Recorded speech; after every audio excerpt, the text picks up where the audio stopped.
तो यार हमारी एपिसोड की शुरुआत सागरी के पास्ट से होती है, जहाँ पे सागरी एक बहुत छोटी बच्ची होती है। वहीं पे सागरी के फादर अब एक मुजरिम को वहीं पे एक्सिक्यूट करने को जा रहे होते हैं और इसी में वो मुजरिम अपनी एक कहानी सुनाने लगता है। और वो जैसे तैसे सुना रहा होता है, सागरी का फादर उधर ही उसका सर तन से जुना कर डालता है। और उसके फादर ने इतनी स्मूथली ये काम किया होता है कि उस मुजरिम को इस बात का एहसास तक नहीं हुआ होता। यहाँ तक उसकी गर्दन कट जाने के बाद भी वो अपनी कहानी को जारी रखता, जैसे कि उसकी रूह को भी अब ये ना मालूम पड़ा हो कि इसकी गर्दन कट चुकी है। का एक ही मतलब है, उससे काफी पीसफुली मौत मिली है, उससे दर्द का एहसास तक नहीं हुआ। और तभी वो लम्हा, वो समय, वो मौका, वो सीन सागरी के दिमाग पे चढ़ जाता है। वो उससे काफी ज्यादा कूल पाती है और यहीं पे सागरी डिसाइड करती है कि वो अपने फादर की तरह ही एक एक्सिक्यूशनर बनेगी और इसके चलते ही लोगों को एक पीसफुल मौत देगी। और यूं ही सागरी अब जूं जूं बड़ी होती चली जा रही थी, वो भी एक एक्सिक्यूशनर बनी जैसे कि उसने डिसाइड किया था। और जब वो एक शख्स की गर्दन को जुदा कर दिया, तब जाके उससे इस बात का एहसास होता है कि हाँ यार, ये काम इतना ज्यादा आसान होने को नहीं जाएगा। जैसे कि वो इस बंदे के बोझ को, उसके गिल्ड को अपने शोल्डर्स पे पाती है, जो कि सागरी हरगिज़ सहने के लिए तैयार ही ना होती। और तभी इसी के साथ उसका पार्टनर आके उससे कहने लगता है, तुम उसकी जान लेने को जा रही थी, तब तुम्हारे मन में काफी शक और डर सा था। और जिस वजह से उसने जिसकी जान लिया वो एक सुकून मौत ना मरा, बल्कि उससे काफी दर्द हुई है। तो इसी में हम सागरी को एक बार फिर से किसी को एक्सिक्यूट करते हुए देखते हैं। उसका सर जुदा करने के बाद उसका पार्टनर एक बार फिर से सागरी से कहने लगता है, सागरी अपनी नजरें अपने ब्लेड के रिफ्लेक्शन पे दौड़ाओ। और सागरी अपनी नजरें जैसे जैसे ठहराती है, वो वाकई में एक काफी खौफनाक और भयानक मंजर देखती है। सारे के सारे लोगों का गिल्ट उस सॉर्ट के रिफ्लेक्शन में पाती है जिसकी वो जान ले चुकी होती है। उसका पार्टनर उसे इस बात का एहसास दिलवाना चाह रहा है, सब सच्चाई ब्लेड के रिफ्लेक्शन में छुपी पड़ी होती है। और इस वक्त भी सागरी के मन में काफी डर था और इस वजह से सागरी इस बंदे को भी एक सुकून मौत देने में नाकाम हो गई। सागरी अब खुद को इन लोगों की नफरत में डूबता हुआ पाती है। वो नफरत जैसे कि सागरी के तन और बदन को झंझोड़ डाले। वो नफरत खत्म होने का नाम तक ना ले रही होती। बेशक वो नफरत समंदर की जाग से भी ज्यादा बढ़ गई थी। यूं ही सागरी सोचने लगती है, क्या वो अपने फादर की तरह एक एक्सिक्यूशनर बन भी पाएगी या नहीं, क्या वो किसी को सुकून दे मौत भी दे पाएगी या नहीं। इस सब के बाद कहानी प्रेजेंट पे आती है। वहीं पे सबसे पहले हम शोगन और यामादा क्लैन के बंदों को देखते हैं और उनके सामने काफी ज्यादा क्रिमिनल्स को बंदी बना के रखा गया होता है। और यहीं पे सबको बताया जाता है कि तुम लोगों को पैराडी आइलैंड जाना है और जहाँ पे उन्हें सब सिंपली एलेक्सर ऑफ लाइफ को जाके लाना है। और जो भी ये लाने में सक्सेसफुल रहा, उससे मौत की सजा से छुटकारा दे दिया जाएगा। बात यहाँ पे भी आके खत्म नहीं होगी और तुम लोगों को एक इनाम भी दिया जाएगा। और मैं पहले ही बता दूं, सारे क्रिमिनल्स के बीच में हमारा मेन कैरेक्टर गागी मारू भी बैठा हुआ होता है। और यहीं पे एक लड़की हमारे मेन कैरेक्टर गागी मारू से सहमत होकर कहने लगती है, मैंने तुम्हारी काफी तारीफ सुनी थी और यहाँ तक मैं तुमसे मिलने की काफी ख्वाहिशमंद थी, और अब जबकि मैंने तुम्हें एक ऐसी जगह पे पाया है तो मैं काफी ज्यादा डिसअपॉइंट हुई हूँ। और तुम तो दिखते भी एकदम छोटे हो। अरे यार, सभी के बीच में एक सैनिक कहने लगता है, तुम लोगों के मुंह पे जो भी मार्क्स लगे हैं उन्हें तुम लोग हटा सकते हो। अब ये सुनने के बाद सारे के सारे क्रिमिनल्स काफी खुशी से अपने मास्क को हटा देते हैं। फिर उनके सामने एक अनजान शख्स को पेश करते हैं, जो कि उसी हेल पैराडी आइलैंड से लौट के वापस आया होता है। और उसकी हालत देख के अब सबके पैरों तले जमीन खिसक गई होती है। इसके चलते वो सैनिक बताने लगता है, यही एक वाहिद शख्स है कि आज तक पैराडी आइलैंड से लौट के वापस आया है। इसके पूरे शरीर पे इसी तरह फूल वगैरह निकले और जैसे कि इसमें अब इंसानियत बची ही ना हो। इसके अलावा 60 बंदे मजीद और थे, मगर आज तक उनमें से कोई वापस ना आया। अब इतना कुछ देखने के बाद सारे के सारे क्रिमिनल्स यहीं पे काफी ज्यादा डरने लगते हैं और यहाँ तक उस आइलैंड में कदम रखने के खौफ से अब पीछे हटने लगते हैं। तभी उन्हीं के बीच में से एक उठ के यहाँ से जाने ही लगता है, मगर फिर नजर चपकते ही एक सामुराई आके उसकी गर्दन को अलग कर डालता है और उन्हें इस बात पे यकीन दिलवाता है कि तुम लोग यहाँ से अब जिंदा वैसे भी लौट के वापस नहीं जा सकते। और यहीं पे अब एक सैनिक कहने लगता है, तुम लोगों की निगरानी के लिए एक एक सामुराई तुम लोगों के सर पे सवार कर दिया जाएगा, जो कि तुम लोगों के साथ 24 घंटे मौजूद होगा। और बस ये कहने की देर होती है कि सारे के सारे सामुराई अपने अपनी स्वॉर्ड बाहर निकाल के सारे क्रिमिनल्स की गर्दन के करीब तान डालते हैं। और यहाँ पे सागरी हमारी गागी मारू को मॉनिटर करेगी। यूं ही शोगिन पास में मौजूद एक सामुराई के कान में धीरे से कुछ कहता है। इसके चलते ही वो सैनिक फिर सारे के सारे क्रिमिनल्स को बताने लगता है, तुम लोग तादाद में काफी ज्यादा हो और जिस वजह से आइलैंड तक पहुंचना तुम सबका मुमकिन नहीं। ये बात सारे लोगों के सरों के ऊपर से गुजरी होती है कि तभी एक क्रिमिनल पीछे से दूसरे क्रिमिनल की गर्दन को घूमते उसकी जान ले लेता है। तब कहीं जाके ये बात सारे क्रिमिनल्स के सर पे सवार होती है कि हाँ यार, इसका मतलब ये लोग चाह रहे कि ये लोग एक दूसरे की ही जाने ले और जो बचे कुछ होंगे उन्हें सिर्फ ले जाया जाएगा। और इसी तरह फिर सारे के सारे एक दूसरे पे अटैक करना शुरू कर डालते हैं। ये सारी की सारी चीजें शोगुन काफी ज्यादा एंजॉय कर रहा होता है। जैसा में शोगुन पूछने लगता है कि रेड सील वाले कौन से मुजरिम है। यहाँ पे रेड सील से मतलब हाईली स्किल्ड क्रिमिनल्स, और जिस पर वो सैनिक सब बच्चे कुछ क्रिमिनल्स का ही नाम लेता है। और इसमें वो पर्पल बालों वाली लड़की भी शामिल होती है जो कि गिगामारू से थोड़ा सा डिसअपॉइंट हुई होती है। और इसके साथ ही साथ सबसे टॉप पे हमारा मेन कैरेक्टर गागीमारू। ये नाम सुनने के बाद शोगुन जो ही अपनी नजरें अपनी निगाहें गागीमारू की तरफ ठहराता है। वो नोटिस करता है वो तो अपनी जगह से हिला तक नहीं है, बस चुपचाप खड़ा अपनी जगह पे बस कदम जमा के खड़ा होता है जैसे कि वो सिर्फ जिंदा एक लाश हो। इन्हीं समय सागरी के पास उसका पार्टनर आता है जो कि खैर पार्टनर तो कम होता है, लेकिन खैर वैसे इसका नाम एल्जोन है। एल्जोन उससे कहने लगता है तुम अभी भी इन चीजों के लिए तैयार नहीं हो, तुम एक वॉरियर की बेटी हो और इसके नाते तुम्हें अब से मेंशन में ही रहना चाहिए था। हमारा सॉर्ट पकड़ के खिलिंग करना तुम्हें जहमत नहीं देता। पर सागरी यहाँ पे पीछे हटने से इनकार करती है और इसके चलते ही हमें उसका एक पास सा दिखाया जाता है जहाँ पे वो एक यामदा क्लैन में पैदा हुई होती है जिसका मकसद सिर्फ खिलिंग होता है। और यही वजह से जब वो शहर में जाया करती थी बाढ़ के बच्चे उससे काफी ज्यादा बुली करते थे। ये सिर्फ एक कातिल की बेटी है। इस दुख को सहते सहते वो ये डिसाइड कर ही लेती है कि वैसे भी वो इस नाम से बदनाम है, तो क्यों ना फिर इन हाथों को भी खून से बदनाम कर दिया जाए। और यूं ही एक रोज वो तलवार उठा के उसके रिफ्लेक्शन में झांकती है और उस रोज ही उस मौके में ही उसे अपना मकसद मालूम पड़ जाता है। इसी में कहानी प्रेजेंट की ओर आती है। इस समय कुछ क्रिमिनल सागरी से तलवार छीनने आ रहे होते हैं और यही सोचते हुए सागरी एक के बाद एक की गर्दन को काटती चली जा रही होती है। और उनकी जान लेने के बाद तब कहीं जाके उसे एहसास होता है कि एक बार फिर से वो उनके डर में बसी पड़ी है और उसने जान नहीं छुड़ाई उनसे अपनी। और अब सारे लोगों के बीच में गागीमारू सबको बताने लगता है कि यूं फजूल में मारपीट सबके लिए ठीक नहीं है। वैसे तो गागीमारू ये बात सीधा शोगुन के मुंह पे आके कह रहा होता है। पर ये बातें सुनने के बाद गागीमारू को उसकी औकात याद दिलवाने के लिए यह अनाउंस किया जाता है जो भी गागीमारू को मारेगा उससे पहले लम्हे में उस आइलैंड पे भेजने के लिए सेलेक्ट कर लिया जाएगा। और आप देखते ही देखते कुछ लोग फौरन से गागीमारू को जान को नोचने के लिए आ रहे होते हैं। गागीमारू उन्हें वार्न भी करता है कि मेरे पास मत आओ, फजूल जालन में कुछ नहीं रखा, पर वो सुनते ही नहीं। और अब मजबूरन गागीमारू भी काफी ज्यादा सीरियस होकर कहने लगता है तो ये बात है फिर आओ और मौत का मजा चख लो। जिसके बाद गागीमारू धीरे धीरे से ही सही लेकिन अपने कदम जमाते हुए उन क्रिमिनल्स की तरफ बढ़ता है। बस नजर चपकते ही वो एक एक को काफी ब्रूटल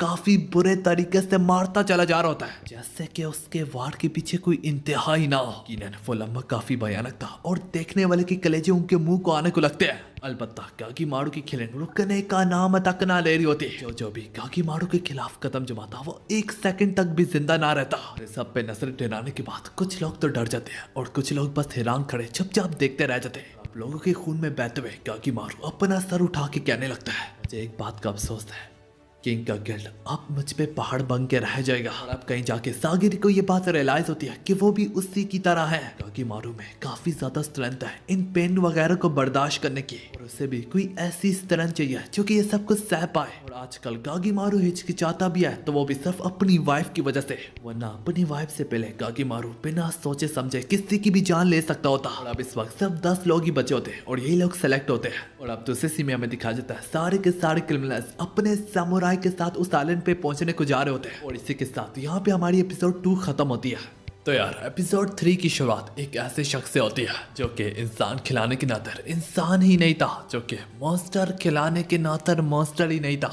जो भी चीज थी सब लोगों की सोच से बढ़ के थी। उसी अनजान शख्स की तरफ सारे के सारे लोग अपने हर एक हथियार से वार करते चले जाते हैं। पता नहीं वो साला कौन सी चक्की का आटा खाता था, उससे जरा भी कुछ ना होता। और ये कहानी यहाँ पे भी आके खत्म नहीं होती। वो शख्स जिस पे लगातार वार होते चले जा रहे थे वो यहाँ तक मुस्कुराते हुए अपने सर से कटाना को बाहर निकालता है। यकीनन वो लम्हा बहुत ज्यादा भयानक था। यकीनन वो कयामत से बढ़ के था। वो एक अलग चीज थी, एक ऐसा एक्सपीरियंस जिसे तुम लोग लाइफस्टाइल एक्सपीरियंस कह सकते हो। और इसी सब सीन में हम गागीमारू को भी देखते हैं जो कि उस वक्त छोटा होता है और वो ये सब देख के कहने लगता है हमारे विलेज का चीफ इमोर्टल था कि उसने वही लाइफ ऑफ एलिक्सर को खाया होता है जो कि उसने काफी दूर समंदर को पार करके एक आइलैंड से पाया था। तो हाँ यार, अब कहानी प्रेजेंट पे जाती है जहाँ पे कागीमारू फाइनली पैराडी आइलैंड पहुंच चुका होता है। कागीमारू सिगिरी से बोलने लगता है, वेल मुझे ये तो पता है एलिक्सर जरूर एग्जिस्ट तो करता है, पर मुझे ये नहीं मालूम क्या वो इस आइलैंड पे होगा भी या नहीं। और इस पगली सिगिरी ने यहाँ पे गीगामारू के हाथ को भी बांधा होता है। वैसे ये आइलैंड चारों तरफ काफी ज्यादा खूबसूरत होता है, पर कागीमारू कुछ तो अजीब सा महसूस करता है। वो आसपास के माहौल को जरा भी नेचुरल ना पाता। और कागीमारू को इतना तो जरूर पता होता है कि जो लोग भी इस आइलैंड पे आए हैं वो आज तक लौट के नहीं आए, और बस एक ही लौट के आया था और उसका भी हाल उनके सामने है। यही वजह से अब कागीमारू भी अपने हाथ की रस्सी को खोल देता है। पर यह सब देख के सागरी अपनी तलवार निकालते हुए कागीमारू के गले के आगे तार डालती है और उससे वार्न भी करती है कि ये रूल्स के खिलाफ है और मैं तुम्हारी कोई दोस्त नहीं हूँ। जिस पर कागीमारू भी अब अपने दिल पे पत्ता रखते हुए उसकी बात को मान ही लेता है। पर इसी में नजर चपकते ही एक अनजान दिशा से एक अनजान वार सीधा आके कागीमारू को लगता है। और अब जब सागरी अपनी नजरें दोहराती है तो वो अपने सामने एक अनजान क्रिमिनल को पाती है और इसके पास में मौजूद उस क्रिमिनल का एग्जीक्यूशनर भी सवार होता है। पर सागरी और ये एग्जीक्यूशनर इनके जाती मामलों में दखल अंदाजी नहीं करते और इन सब में ये क्रिमिनल यहाँ पे समझने लगता है कि उसने कागीमारू का काम तमाम कर डाला है। काम तमाम करना तो दूर की बात है, यहाँ पे हम देख पाते हैं कागीमारू के मुंह पे जरा भी एक स्क्रैच तक ना होता। कैनी मौके पे कागीमारू ने अपनी गर्दन को डिसलोकेट कर दिया होता है। कागीमारू उस क्रिमिनल की तरफ इशारा करते हुए कहने लगता है, ओए सागिरी इसे देखो। पर सागिरी कहती है, मुझे मालूम है ये क्रिमिनल बहुत ज्यादा डेंजरस है और जब ये ट्रेनिंग में था तो उससे उल्टा अपनी वेपन से इस तरह से प्यार हो गया था जैसे कि लड़कों को लड़कियों से होता है, और यही वजह से अब इसने तरह तरह के हथियार अपने साथ रखे होते हैं। तो इसी बीच में कागीमारू उसकी बात को काटते हुए कहने लगता है, मैं तुम्हारी वो बकवास नहीं कह रहा था, मैं कह रहा हूँ इसके हाथ तो खुले पड़े हैं। फिर सागिरी भी किशिरू से पूछने लगती है कि इसके हाथ क्यों खुले हैं, तो उससे होश दिलवाते हुए कहने लगता है, ये बैटल फील्ड है, इन बचकाना हरकतों के लिए वक्त नहीं है मेरे पास। और वो किशिनोरू से कहता है, वैसे भी तुम एक लो रैंक की हो, मैं तुम्हें क्यों जवाब दूं। इन्हीं सब में अब कागीमारू उस क्रिमिनल से जहमत होकर कहने लगता है, अगर तुम मुझे मारने की कोशिश करोगे तो फिर मेरे पास भी कोई और चारा नहीं बल्कि तुम्हारी जान को मैं नोच लूं। पर इससे पहले दोनों के दोनों एक दूसरे पे टूटे भी पड़ते हैं। सागरी पागल कहीं की अभी भी कागीमारू से कह रही होती है, अपने हाथ बांधो। अब यहाँ पे कागीमारू को ज्यादा फर्क भी नहीं पड़ता कि वो हाथ खोल के लड़े या फिर हाथ बंद करके, और अब वो चुंजुई अपने हाथ को बांध रहा होता है। क्रिमिनल लगातार उस पे तरह तरह की वेपन से वार करता चला जा रहा होता है। सारी की सारी वेपन कागीमारू के साथ टकराते ही टूटती चली जा रही होती है, और यहाँ तक हाथ बंदे होने के बावजूद भी कागीमारू को जरा भी ज्यादा वक्त ना लगता। हालांकि एक ही झटके में उस पे बाड़ी पड़ जाता है, पर कागीमारू की जानलेवा वार की वजह से भी वो यहाँ तक बच जाता है वो क्रिमिनल, क्योंकि उसने एक स्ट्रॉन्ग आर्मर पहन रखा होता है। उठ के बड़ी अजीब तरीके से मुस्कुराते हुए कहने लगता है, अभी तो सिर्फ फाइट शुरू हुई है। पर तभी हमें दूसरे सीन में कुछ ऐसा दिखाया जाता है जो कि वाकई में चमत्कार से बढ़ के होता है। हमें दिखाया जाता है कागीमारू ने एक ही झटके में उसके मौत के घाट उतार दिया होता है और उसकी सारी की सारी वेपन्स उसके ही आड़ पार कर रखी होती है। इसके बाद किसो अपनी स्वॉर्ड निकाल के उस क्रिमिनल का गला को काट डालता है कि जब वो क्रिमिनल मर जाता है तो इन्हें कहा गया होता है कि उसका सर वापस ले आया करो। यार जाते जाते सागरी उससे कहने लगती है, किसो सावधानी से। किसो भी उससे बता देता है कि ये सब उसे कहने की कोई जरूरत नहीं है, कि अब से सावधानी मुझे नहीं तुम्हें लबानी चाहिए। तो खुद को खुशकिस्मत कहता हूँ कि मैं इतनी जल्दी यहाँ से फरार हो रहा हूँ। यहाँ पे पहुंचते सारे उसने काफी कुछ देखा है। लोग उल्टा एक दूसरे की जान लेना ही शुरू कर डाली थी और यहाँ तक आधे लोग मारे भी गए हैं, ताकि यह सब कुछ कंपटीशन को कम करने के लिए किया गया है। और यहाँ पे रोज को घंटा किसी का फर्क नहीं पड़ता कि साकी शोगुन को भी इससे ज्यादा मतलब नहीं है, वो सिर्फ एलिक्सर को चाहता है। जिस तरह से हालात चल रहे हैं सिर्फ एक दिन में ही सिर्फ एक दो बंदा ही बाकी रह जाएगा। वो ये जैसे तैसे कह होता है। हमें एल्जोंग की तरफ दिखाया जाता है, यहाँ पे एल्जोंग का क्रिमिनल उसकी ही जान को नोच लेता है। इसी तरह बाजी पलट जाती है। लोग जिनके साथ टीम अप कर रहे होते हैं उन्हें बिट्रे कर रहे होते हैं। इसी तरह लाशें बस गिरती चली जा रही होती है। मेरे भाई लोगों, जाते जाते किसो कहने लगता है, सावधान लेना क्योंकि तुम भी एक क्रिमिनल के साथ मौजूद हो। और ये कहने के बाद वो यहाँ से चला जाता है। कुछ सुनने के बाद सागरी अब कागीमारू के बारे में ही सोच रही होती है। अचानक से कागीमारू उस पर टूटा पड़ता है।